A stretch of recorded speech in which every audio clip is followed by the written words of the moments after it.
மிக முக்கியமான ஒரு விஷயத்த சொல்றேன், நல்லா கேட்டுக்கோங்க. மிக முக்கியமான விஷயம், வாழ்க்கை பிறப்புங்கிற ஒரு கோட்ல ஆரம்பிக்குதா இல்லையா? அந்த பிறப்புங்கிற கோட்ல ஆரம்பிச்ச மாதிரியே மறுபடியும் மரணம்ங்கிற அதே கோட்ல வந்து முடியும்.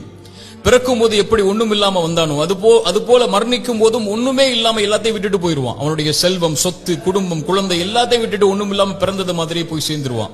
அப்ப எதுக்கு இந்த வாழ்க்கை, எதுக்கு இவ்வளவு பெரிய போராட்டம்னு கேட்கக்கூடியவங்களுக்கு இறை தூதர் இந்த 3 செயல்களை நீங்க உலகத்துல வாழும் போதே விதை போடுங்கன்னு சொன்னாங்க. அது பின்னால நீங்க அறுவடை செய்வீங்க, நீங்க மரணிச்சதற்கு பிறகும் உயிரோட வாழ்வீங்க அதன் காரணமான்னு சொன்னாங்க. அந்த 3 விஷயம் என்ன தெரியுமா? முதல் விஷயம், இறைவன் உங்களுக்கு செல்வம்னு ஒண்ணு கொடுப்பான், அது பிறருக்கு இந்த உலகத்திலேயே கொடுத்து உதவுங்க. அதன் மூலமாக ஒருவன் பலன் பெற்றிருந்தால், அதன் மூலமாக இன்னொரு பலன் பெற்றிருந்தால் அந்த தொடர் நன்மை உங்களுக்கு வந்தடையும்னு சொன்னாங்க.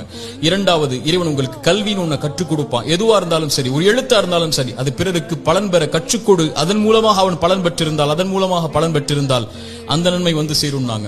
மூன்றாவது, இறைவன் உங்களுக்கு குழந்தை ஒன்று கொடுப்பான். கணவன் மனைவி நோக்கமே அதுதான். அந்த குழந்தையை நல்ல முறையில் வளர்த்தெடுத்து அந்த குழந்தை உங்களுக்காக பிரார்த்தனை செய்யும் அளவிற்கு நீங்கள் வளர்த்திருந்தால் அந்த குழந்தை செய்யக்கூடிய பிரார்த்தனைன்னு சொன்னாங்க.